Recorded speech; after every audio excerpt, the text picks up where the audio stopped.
Kita lagi Nggak nggak siaran. siaran.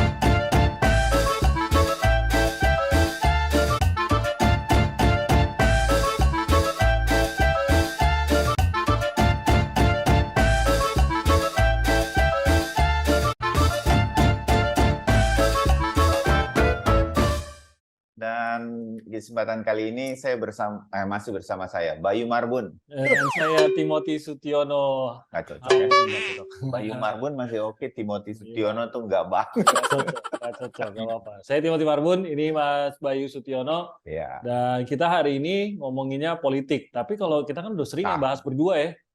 Ya. Nggak juga ya, nggak sering ya. Coba Justru kita kalau berdua Iya. tuh kacau kita ngebahas Kacau, politik. kacau. Iya. Kita harus ada yang meluruskan. orang yang meluruskan, harus Iya. ada narasumber yang fasih mengenai politik nasional. Iya, yang ngerti. Berkaitan ini udah tahun politik. Iya, ya kan? kalau kita ini kan cuma bapak-bapak duduk sambil ngopi-ngopi ngomongin politik, nggak jelas juntrungannya, nggak ada latar belakangnya, nggak ada. Tapi adalah Dicalonin juga enggak, dicalonin disebut-sebut enggak, juga sebut-sebut enggak gitu. Iya. Pemilu juga kadang-kadang telat bangun, baru kesiangan, baru milih gitu kan. Ikut pemilu nggak? Ikut dong. Woi, Nih masih ada ungunya nih.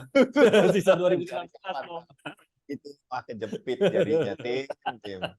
Ya udah, kita mau bicara soal politik nasional, Iya. koalisi partai politik, siapa saja calon presiden dari Capresnya. masing-masing parpol. Masih mungkin nggak Iya. partai-partai politik ini pindah-pindah lagi atau kasih calon yang lain gitu kan. Siapa narasumbernya? Narasumbernya sudah ada di sini. Kita pencet layar sentuh ini di sini ya. Kita pencet, nah, terus kita pilih narasumbernya. Pencet. Terus kita pencet add pin di sini, muncullah ini Mas dia. Adi Praitno. Oke, Mas Adi, halo. Halo, Mas Adi. Halo Mas, selamat Selamat jumpa. Coba, Jumpa. pinter tadi pinter. Karena ini kan di YouTube, jadi nggak tahu nontonnya pagi, siang, apa malam Iya. gitu ya. Pasti Mas Adi itu tadi mau selamat pagi dia. Itu cocok, kebiasaan. Biasa ketemu kita pagi dulu soalnya. Oke. Mas Adi gimana di Boston? Dingin? Kaosnya aja Bang. Iya. Dan sama sama saya merah. Oh Mas iya, Adi. saya ini putih.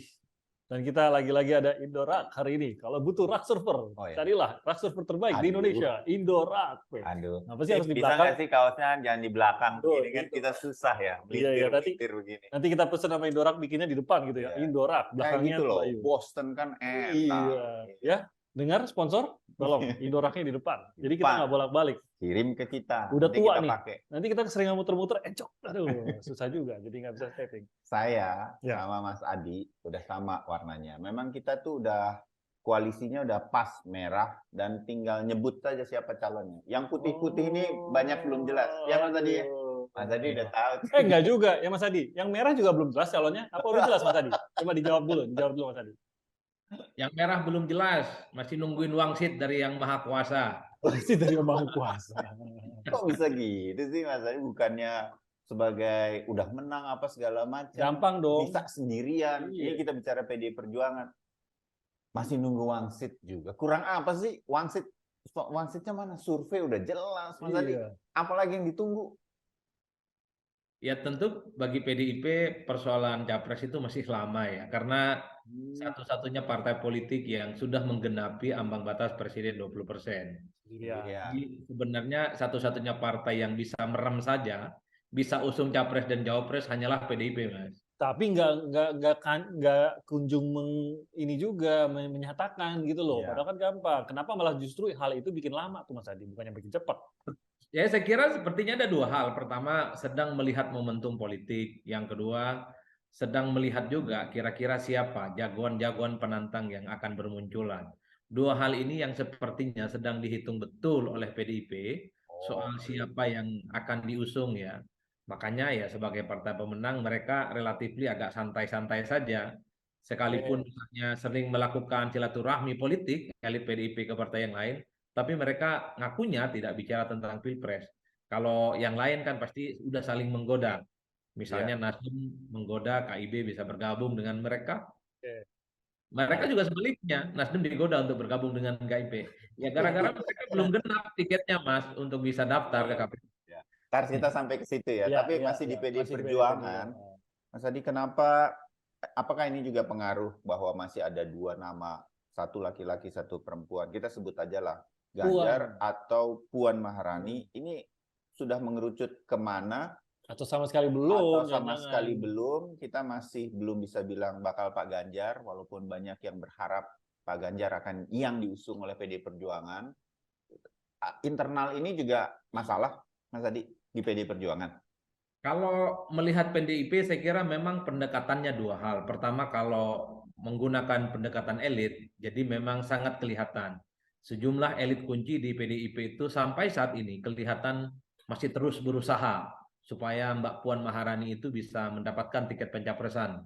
Namanya diumumkan oleh Megawati Soekarno Putri adalah sosok yang kemudian secara definitif diusung untuk tanding pilpres. Kan itu yang muncul ya, rata-rata ya. Jadi tidak mengherankan kalau kemudian muncul Dewan Kolonel gitu ya. Ya, Yang beberapa waktu yang lalu muncul di DPR kan sebagai penegasan loyalitas elit-elit PDIP di internal memang cukup solid untuk mendukung Puan Maharani. Meski saat bersamaan memang kita tidak bisa memungkiri bahwa di survei misalnya Mbak Puan belum muncul secara signifikan. Sekalipun misalnya sudah melakukan kerja-kerja politik meski kurang maksimal. Sementara kita tahu Ganjar Pranowo yang selalu dianggap sebagai anak kos-kosan di partainya sendiri gitu ya. Sekalipun belum terlihat ada dukungan elit secara signifikan, mungkin ada elit yang mendukung Ganjar, tapi kan tidak ditunjukkan ke publik. Mungkin karena ini menjaga perasaan supaya tidak ada gejolak di internal. Ganjar memiliki elektabilitas yang menurut saya di atas rata-rata ya. Dari berbagai survei sepanjang 2 tahun yang kita lakukan di parameter politik, Ganjar tetaplah menjadi raja survei ya. Kemudian disusul oleh Ganjar Pranowo, disusul oleh Anies Baswedan dan Prabowo Subianto. Saya kira itu yang saya kira membuat PDIP agak sedikit rumit kira-kira siapa yang di end of the day-nya akan dipilih untuk diusung di Pilpres. Mas Adi, tadi Mas Adi bilang kalau PDIP itu satu-satunya partai yang mau ngajuin siapapun merem. Masalahnya, iya bisa sendirian soalnya. Ngajuinnya sih merem, Mas. Tapi kalau menanginnya, itu hal yang sangat berbeda tuh. Apakah akan menjadi kunci siapa calonnya atau justru koalisi ya? Karena PDIP sembari mereka tidak mengumumkan calonnya, mereka juga tidak seperti berupaya untuk mencari koalisinya juga, saking meremnya gitu loh. Jadi nggak ada upaya untuk nyari koalisi juga. Atau sebenarnya ada upaya tapi kita nggak lihat. Iya, jangan-jangan ini yang mengancam kemenangannya. Kalau ngajuin kan ya merem gitu, cuma menangin itu hal yang lain gitu. Kalau itu setuju ya. Pertama, sebenarnya kalau jagoan-jagoan penantang dari PDIP itu adalah mereka yang tidak punya elektabilitas tinggi, namanya tidak terlampau mentereng, maka Mbak Puan cukup confident diusung oleh teman-teman PDIP. Nggak perlu nama besar, nggak perlu nama hebat, tidak perlu modal elektabilitas tinggi untuk melawan mereka-mereka yang sebenarnya juga tidak kuat-kuat amat. Tapi beda ceritanya. Kalau Anies Baswedan misalnya mendapatkan tiket pencapresan, tentu harus berhitung ulang siapa kira-kira yang harus diusung oleh PDIP. Maka disitulah relevansi nama Ganjar Pranowo. Karena satu-satunya yang bisa head to head, bisa seimbang, dan bahkan dalam berbagai simulasi survei, Ganjar itu relatif agak unggul melawan Anies, ya maka nama Ganjar lah yang kemudian relevan untuk dipasang-pasangkan dengan siapapun nantinya yang bisa melawan Anies Baswedan. Ini yang saya sebut sebenarnya PDIP sedang berhitung betul lawannya siapa sih yang bakal maju dan dapat tiket pencapresan. Nama Ganjar kan relevan karena ada nama besar yang sangat mungkin dapat tiket capres, yaitu Anies Baswedan. Anies ini nggak bisa dilawan oleh Puan, atau bahkan dengan Prabowo sekalipun dalam beberapa simulasi survei masih unggul Anies Baswedan. Makanya PDIP sedang melihat apakah poros perubahan yang saat ini sedang dijajaki oleh 3 partai akan solid hingga pendaftaran di KPU antara bulan Oktober hingga sampai November, Mas. Jadi lihat-lihat kekuatan lawan juga. Kalau kita lihat kepentingan politik akan solid nggak, Mas Adi? Kalau Anda percayanya tuh akan solid nggak? Karena ini tujuannya kan. Biru sama satu putih. Kuncinya di situ. Kalau memang mau ada lawan besar seperti kata Mas Adi tadi, kuncinya adalah ada koalisi yang bisa memajukan Anies. Kalau tidak solid selesai kan, berarti kan? Ya sekarang kan kita gini ya, tim Mas Adi nih. Dari 3 juara kelas survei untuk calon presiden, Ganjar kita sudah analisa tadi. Masalahnya tinggal PD Perjuangan melihat lawannya. Sekarang kalau Anies Baswedan bisa maju nggak jadi capres? Nah gitu deh, Mas Adi. Prediksi naik nggak nih? Kalau saya sih membayangkan kalau soal Anies Baswedan 50-50 Mas, antara mendapatkan tiket 50-50. pencapresan dan tidak mendapatkan pencapresan. Tentu argumennya bisa dinakar sampai sekarang. Pertama, sudah ada 3 partai politik yang kita tidak bisa menutup mata. Sudah menyatakan ketertarikannya untuk kolektif mendukung Anies maju Pilpres. Mereka mengatasnamakan diri sebagai poros perubahan. Ya. PKS, Demokrat, dan Nasdem ya. Meski saya sebut di berbagai kesempatan, sebenarnya penjajakan koalisi ini baru setengah perjalanan. Pertama, karena dari segi narasi isu yang disebut dengan perubahan itu belum match. Nggak klop antara Demokrat PKS dengan Nasdem. Bagi Nasdem yang disebut dengan perubahan itu tidak harus head to head dengan Jokowi. Tidak harus menafikan segala hal yang sudah dilakukan oleh Jokowi. Bahkan Nasdem terlihat ketakutan berbeda dengan Jokowi. Makanya di berbagai kesempatan Nasdem mengatakan Jokowi bahagia, Nasdem bahagia. Nah, tapi beda. Iya, tapi beda dengan PKS dan Demokrat. Kita kan Udah langsung diseberang gitu kan betul, ya. PKS dan Demokrat suasana hatinya beda. Mereka senang dengan istilah perubahan itu karena mereka menganggap Jokowi ini rezim gagal. Semua legasi Jokowi yang 10 tahun, anggaplah begitu, yang dilakukan sama sekali zero. Tidak ada yang bisa dibanggakan. Infrastruktur dianggap ugal-ugalan, IKN itu dianggap sebagai ya proyek yang gagal, rezim Dan hutang. Nasdem nggak bisa jualan hal yang sama ya, Nah, karena Nasdem ada dalam Nasdem pemerintahan di saat itu. Gitu. Nasdem belum berani ngomong begitu. Jadi yang disebut perubahan itu belum muncul. Bahkan kita tidak pernah mendengar Anies itu mengkritik Jokowi secara terbuka. Iya juga ya. Nah itu yang kemudian kita tangkap, ini serius nggak sih bikin poros perubahan yang ngegas PKS dan Demokrat ingin hadap-hadapan tapi Nasdemnya nggak mau. Orang kan bertanya, betul nggak bikin poros perubahan? Jangan-jangan ini hanya sebatas olahan-olahan yang nggak selesai. Makanya nggak berani berhadapan-hadapan dengan Jokowi. Coba kita cek misalnya, pernah tidak Anies itu berdiri dalam satu panggung besar, membangun satu narasi politik bahwa dia adalah simbol oposisi, antitesa Jokowi, dan mengatakan rezim saat ini gagal dan layak untuk diganti. Wah, kalau itu yang terjadi, maka layak ini poros perubahan itu untuk diungkapkan. Tapi kan nyatanya Nasdem nggak begitu. Kalau digas begini, dikira kita ngompor-ngomporin, dianggap provokator. Padahal perubahan itu tentu adalah antitesa. Saya ingat betul, Mas, ya, bahwa Donald Trump itu kan mengkritik habis dulu yang dilakukan oleh Obama sebagai pemimpin 2 periode di Amerika yang kurang oke. Tampil sebagai sosok yang menawarkan menurut Donald Trump perubahan. Bahkan baru-baru ini, karena Donald Trump mau ingin maju lagi di Pilpres, dia mengatakan, kalau saya yang jadi presiden, Rusia sama Ukraina 24 jam itu akan berdamai, beda dengan presiden sekarang. Itu kan cocok gitu loh. Pokoknya hajar dulu gitu Iya ya. betul. Kalau Anies dengan poros perubahannya bilang, kalau Indonesia ingin maju, pilihlah saya sebagai presiden, maka Indonesia akan disulap dalam setahun, semua keadilan, pemerataan, dan seterusnya selesai. Tapi itu kan tidak ada, Mas. Tidak ada. Itu yang keren Nasdem maksudnya gitu. Betul, ini kendalanya di Nasdem. Perubahan yang dimaksud ternyata melanjutkan apa yang dilakukan oleh Jokowi dan sedikit akan melakukan perubahan jika itu tidak mantap lah kira-kira begitu.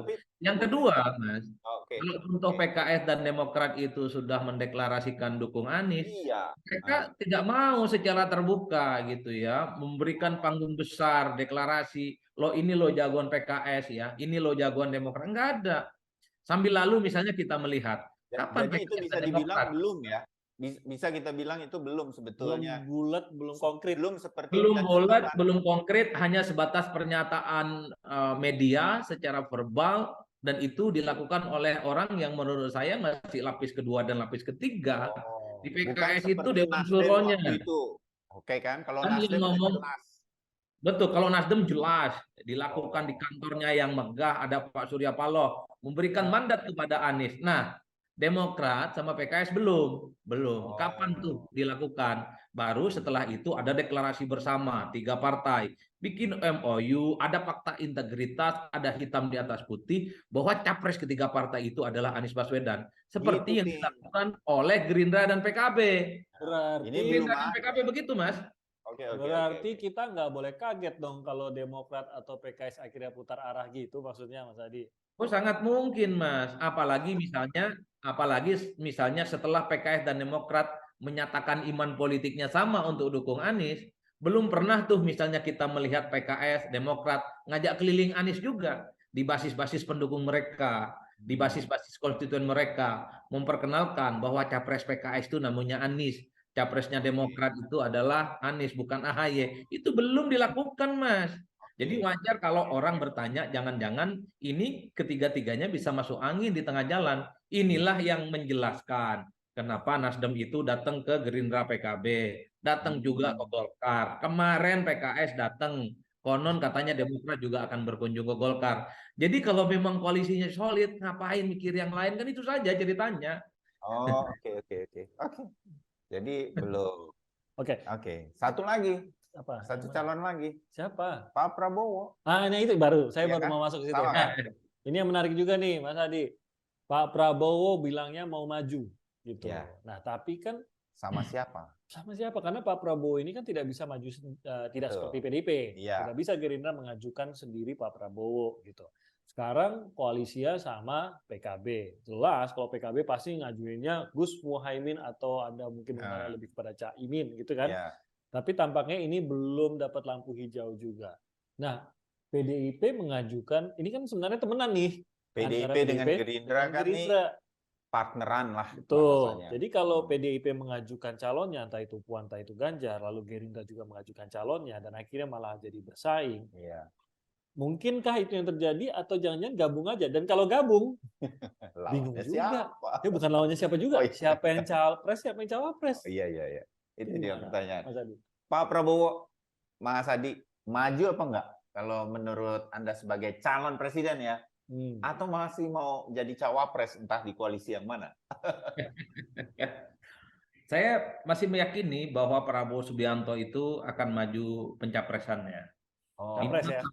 Minimal sampai saat ini Gerindra dan PKB ini 2 langkah lebih maju ketimbang Poros Perubahan. Mereka sudah deklarasi bersama. PKB itu sudah mengakui capres mereka di 2024 sampai saat ini namanya Prabowo Subianto. Mereka sudah bikin fakta integritas, mereka sudah bikin sekber, mereka sudah menyatakan kenyamanan akan bersama di 2024. Tapi ujian dari Gerindra dan PKB itu siapa kira-kira yang mendampingi Prabowo Subianto? Kan pertanyaan mendasarnya, kenapa tidak segera dideklarasikan Muhaimin Iskandar? Bukankah Muhaimin itu sudah hasil ijtima ulama, dijadikan sebagai capres dan sangat layak untuk dipasangkan dengan Prabowo Subianto? Lalu apalagi yang ditunggu? Jadi ujiannya adalah Muhaimin atau tidak bisa mendampingi Prabowo Subianto, Mas. Karena ada kesan Gerindra ini hanya mau dengan PKB, tapi tidak mau dengan Muhaimin Iskandar. Termasuk poros perubahan ini Nasdem hanya mau dengan Demokrat dengan PKS, tapi tidak mau dengan AHY dan AHR untuk mendampingi Anies Baswedan. Kan itu yang rumit sebenarnya. Rumit. Makanya saya bilang poros-poros ini semuanya penjajakan dan baru separuh perjalanan, karena apapun bisa terjadi di kemudian hari. Makanya antara elit-elit sampai saat ini kan saling berkunjung, saling bersilaturahmi, karena masih mendiagnosa kira-kira dengan siapa mereka itu memantapkan langkah politiknya untuk daftar di KPU nantinya di bulan Oktober, Mas. Tapi Mas Adi, bahwa kemungkinan Pak Prabowo belum mau dengan cawapres Caimin begitu, ini tidak akan mengganggu koalisi antara Gerindra dengan PKB karena ini sudah solid sedemikian rupa, tidak akan membubarkan mereka, Mas Adi. Sekber yang dibentuk oleh Gerindra dan PKB sebenarnya ingin mengakhiri spekulasi bahwa Muhaimin Iskandar dan PKB ini akan pindah ke lain hati. Karena dulu muncul statement dari elit PKB, kalau tidak kunjung diumumkan, apalagi ditolak sebagai pendamping Prabowo Subianto, maka bukan hal yang mustahil kalau Muhaimin itu mencari pelabuhan yang lain, mencari partner yang bisa diajak kongsi bersama. Tapi kan tidak lama setelah itu kita bisa menyaksikan dari dekat. Kemudian deklarasi Sekber Gerindra dan PKB ini kan sebenarnya ingin mengunci supaya tidak ada tafsir-tafsir liar Gerindra dan PKB itu tidak solid. Ya. Intinya persoalan pencapresan mungkin nanti akan diumumkan di akhir. Yang paling penting adalah disetujui oleh Prabowo Subianto dan disetujui oleh Muhaimin Iskandar. Kan itu klausul hitam di atas putih di antara kedua partai ini. Siapapun cawapresnya harus persetujuan Muhaimin, harus persetujuan Prabowo Subianto. Jadi ada langkah majunya negosiasinya itu, Mas. Oke. Kalau di poros perubahan agak beda, capresnya Anies, yang bisa menentukan cawapresnya Anies juga. Jadi wajar kalau kemudian Demokrat itu agak sedikit uring-uringan. Bagaimana mungkin membangun satu equal treatment, equal relationship kalau capres dan cawapres itu dimonopoli oleh satu partai? Kan begitu yang membuat Demokrat agak sedikit Benar. tidak Itu nyaman soal make sense pencapresan ya. itu. Kan Pak Surya Paloh pernah bilang itu kalau soal cawapres diserahkan ke Anies Baswedan sendiri karena dia mau kerjasama. Ya, yang lain gimana ya kan? Iya. Demokrat dengan PKS. Menarik. Ya, jadi tiga-tiganya masih cair. Ngomong-ngomong nih, Mas Adi kok tahu semua sih koalisi ini? Bajunya merah, tulisannya biru, ada garis putihnya, karena itu kali ya jadi tahu semua ya. Celananya kuning loh, celananya Iya. kuning. Celana Ini jangan-jangan koalisi kuning. pelangi. Ada garis hijaunya. Gitu. Mas Adi, Kalau saya kan koalisi pelangi, Mas. Waduh, koalisi gitu. pelangi. Oke. Mas Adi, tapi satu ini lagi ya, kemungkinan lagi. Ya. Kalau Gerindra dan PDIP tidak mau menjadi bersaing lah di dalam pemilu selanjutnya. Konstelasi yang memungkinkan untuk capres-cawapresnya seperti apa, Mas Adi? Sebenarnya kan kalau senior ya Prabowo lah gitu, tapi kan yang punya tiket sendiri dan ya punya suaranya lebih banyak PDI ya tentu Perjuangan. saja PDIP gitu kan. Akan maukah, jadi akan maunya dua, akan maukah PDIP menyerahkan kursinya menyerahkan calonnya hanya sebagai cawapres satu, atau akan maukah Prabowo menjadi cawapres dari seseorang yang diajukan PDI Perjuangan yang kemungkinan besar kalau nggak Ganjar ya Puan. Tahu apa Prabowo menjadi wakilnya Ganjar ataupun Puan, Mas Adi? Iya, kalau kutak-katik soal itu. Mas Adi. Ya, skenarionya tentu cukup banyak, tapi yang paling memungkinkan dua skenario. Kalau jagoan PDIP itu popularitas dan elektabilitasnya masih di bawah Prabowo Subianto, tentu iya, tentu PDIP sepertinya boleh juga menjadi nomor 2. Kan begitu ceritanya. Sekalipun secara kepartaian PDIP jauh di atas Gerindra. Tapi kalau jagoan yang diusung oleh PDIP itu popularitas dan elektabilitasnya di atas Ganjar Pranowo, di atas Prabowo Subianto, saya kira rasa-rasanya Prabowo juga akan tawaduk lah. Posisi nomor 2 juga oke. Karena kalau nggak begitu ceritanya sulit untuk memenangkan pertarungan. Kan ini orang yang udah berkali-kali maju capres-cawapres loh. Masa nggak capres-capres juga sementara si capresnya orang yang baru mungkin satu kali ini maju sebagai capres. Apa nggak ada rasa pride itu di Prabowo? Kan itu menggunakan skenario yang berbasiskan angka dan logika statistik ya, Mas Timothy dan Mas Bayu. Tapi kan kita tidak pernah tahu kalau elit bersepakat misalnya Gerindra nomor 1, PDIP nomor 2 ya selesai. Ataupun sebaliknya, kalau nomor 1 PDIP maka Gerindra nomor 2 maka semuanya selesai. Karena prinsipnya perkongsian soal siapa yang akan maju Pilpres adalah mereka yang harus tunduk dan patuh pada hukum besi oligarki di partai. Ketua umum mereka masing-masing. Udah nggak ada negosiasi yang lain. Jadi sekalipun nama-nama besar punya elektabilitas tinggi, nyentuh ke langit, kira-kira begitu. Kalau ketumnya tidak berkehendak, ya selesai urusan. Ini yang saya kira bahwa kenapa komunikasi antara PDIP dan Gerindra sampai saat ini terus terjalin. Tentu untuk mengkomunikasikan kalau kemungkinan dua partai ini berkoalisi, siapa nomor satunya dan siapa yang nomor duanya. Kan begitu Mas ceritanya. Kalau misalnya yang diusung oleh PDIP itu kalau yang diusung misalnya adalah Ganjar Pranowo, kan PDIP ngomong secara kepartaian PDIP unggul, secara figur Ganjar Pranowo unggul, kan nggak mungkin pilih nomor 2, kan begitu ceritanya Mas. Itu yang kemudian akan membuat Prabowo dan Gerindra akan kebingungan kalau terus ingin sama PDIP harus nomor 2. Makanya ini yang saya kira akan ada skenario kedua. Tapi kalau jagoan dari PDIP itu adalah mereka yang misalnya popularitas dan elektabilitasnya di bawah Prabowo, tentu Prabowo masih bisa nego. Karena lebih kuat Prabowo penerimaannya di publik ketimbang jagoan dari PDIP. Makanya ini yang kemudian agak rumit cara mensimulasikannya. Iya. Tapi saya berbeda pendapat. Saya yakin Pak Prabowo nggak mau.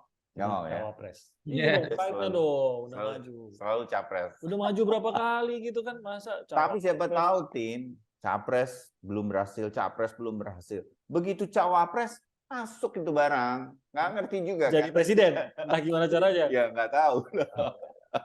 Saya lihatlah.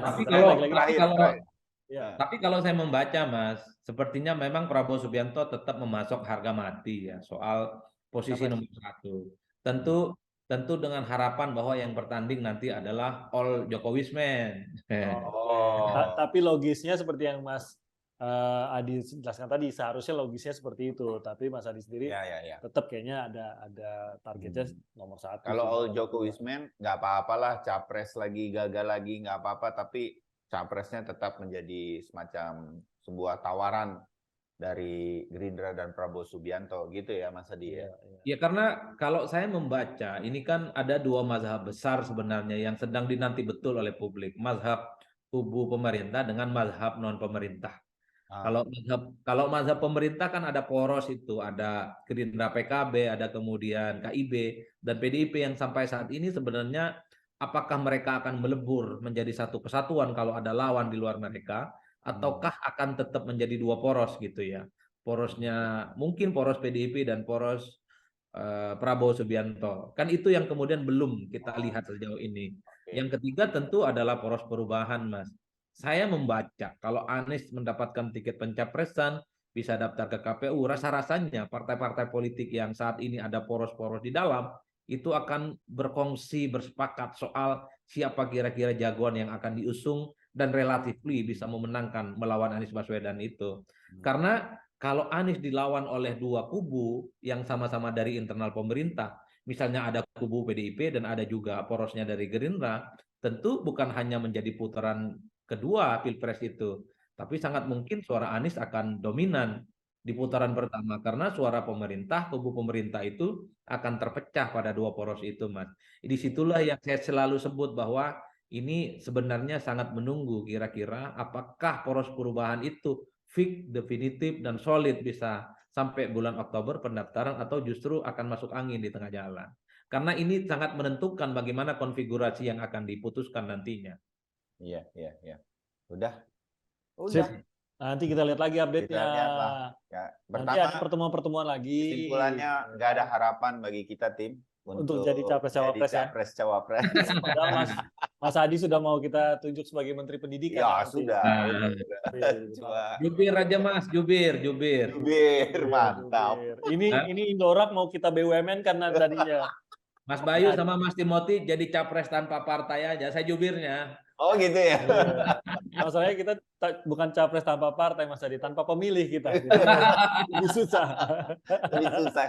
Sekarang orang calon yang sedang berkeliling itu kan suka dipanggil presiden, siap presiden, siap presiden. Masa kita kalah saing, Mas? Iya benar juga. Nanti kalau saya ketemu Mas Bayu sama Mas Timothy di studio, saya bilang siap presiden. Siap jubir, kita bilangnya begitu ya. Jubir. Kita sepakat aja dulu ya Mas Adi ya, biar ada yang panggil-panggil presiden. Oke, Mas Adi Praitno, terima kasih banyak buat waktunya Mas Adi. Ya Mas. Nanti ke studio saya ya. Oh iya dong. Oke, mantap nih. Siap, kita bertukar studio, berkunjung. Oke Mas Adi, kapan-kapan kita ngobrol lagi di siaran ataupun di sini. Kita lagi siaran atau enggak siaran. Terima kasih buat Mas Adi Praitno. Ditunggu, nanti ada sesuatu yang akan kita kirim buat Mas Adi. Tunggu aja. Kaos merah putih. Enggak, kita kirimnya tiket pencapresan. Waduh, ngeri banget tiket yang dikirim. Thank you Mas Adi. Oke, Mas Adi. Oke ya.